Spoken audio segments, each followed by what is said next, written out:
শীতকালে আমরা অনেকেই অনেক রকমভাবে ভর্তা খেয়ে থাকি।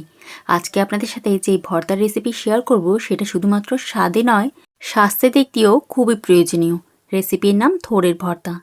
থোড়ের ভর্তার এই রেসিপি একবার ট্রাই করলে বারবার আপনারা এই রেসিপিটাই ট্রাই করতে চাইবেন। চলুন তাহলে প্রিপারেশনটা শুরু করা যাক। নমস্কার, আমি মিনু আর আপনারা দেখছেন মিনুস কিচেন চ্যানেল। আর আজকে আমি শেয়ার করব থোড়ের ভর্তার রেসিপি। প্রথমেই আমাদের থোড়ের ওপরে খোসাটাকে ছাড়িয়ে নিতে হবে। যেহেতু কচি থোড়, তাই জন্য ওপরের খোসাটা বেশ সহজেই পাতলা করে বেরিয়ে এসছে। তারপর থোড়টাকে এইভাবে গোল গোল করে কেটে নিলেই দেখবেন মাঝখান থেকে সুতো বেরোচ্ছে। এই সুতোগুলোকে ঠিক এইরকমভাবে পাকিয়ে বার করে নিতে হবে, একটাও সুতো যেন এর মধ্যে না থাকে। তারপর থোড়গুলোকে জলের মধ্যে কিছুক্ষণ ভিজিয়ে রেখে দেবো, যাতে কালো না হয়ে যায়। খুব বেশি সময়ের জন্য লাগবে না, 5 থেকে 10 মিনিট রাখলেই হবে। ততক্ষণ আমি একটা পাত্রের মধ্যে কিছু জল গরম করে নিলাম। তার মধ্যে দিয়ে দিলাম পরিমাণ মতো নুন, আর তারপরে থোড়গুলোকে এইভাবে জলের মধ্যে ছেড়ে দিচ্ছি। এইবার থোড়গুলোকে আমি সেদ্ধ করে নেব। তবে থোড়গুলো সেদ্ধ করার সময় জলের মধ্যে অবশ্যই হলুদ গুঁড়ো দেবেন, না হলে থোড়গুলো সেদ্ধ হওয়ার সময় খুব কালো হয়ে যাবে। এইবার থোড়গুলো যখন ভালো করে সেদ্ধ হয়ে গেছে, তখন এটাকে জল ঝরিয়ে ঠান্ডা হওয়ার জন্য রেখে দিন। ঠান্ডা হওয়ার পর আমি থোড়গুলোকে একটা মিক্সির জারের মধ্যে ট্রান্সফার করে নিলাম, আর তারপরে একটা পেস্ট তৈরি করে রেখে নেব। পেস্ট তৈরি করার সময় কোনো রকম জল অ্যাড করার প্রয়োজন নেই। এবার আমরা প্রিপারেশনটা শুরু করব। তার জন্য কড়াই বসিয়ে নিয়েছি, আর তার মধ্যে সর্ষের তেল নিয়ে নিয়েছি।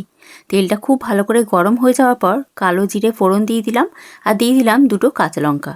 কাঁচা লঙ্কাটা মাঝখান থেকে এভাবে ভেঙেই দিয়েছি, আপনারা চাইলে চিড়েও দিতে পারেন। এইবার যখন ফোড়নটা তেলের সাথে খুব ভালো করে মিলে গেছে, এখানে আমি অ্যাড করে দিলাম কুচো চিংড়ি। কুচো চিংড়ি 2 মিনিটের মতন ভেজে নিয়েই আমি এখানে অ্যাড করে দিচ্ছি হাফ বাটির মতন নারকেল কোড়া। এবার নারকেল কোড়া আর কুচো চিংড়িটাকে আরও 2 থেকে 3 মিনিট ভেজে নিতে হবে। তবে এর থেকে বেশি ভাজবেন না, না হলে কিন্তু চিংড়িগুলো একদম চিমসে যাবে। তারপর এখানে অ্যাড করে দিচ্ছি কিছু গুঁড়ো মশলা, যেমন নুন, হলুদ, সামান্য লাল লঙ্কার গুঁড়ো, ভাজা জিরে গুঁড়ো, এবং তারপরে দিয়েছি কাশ্মীরি লঙ্কার গুঁড়ো।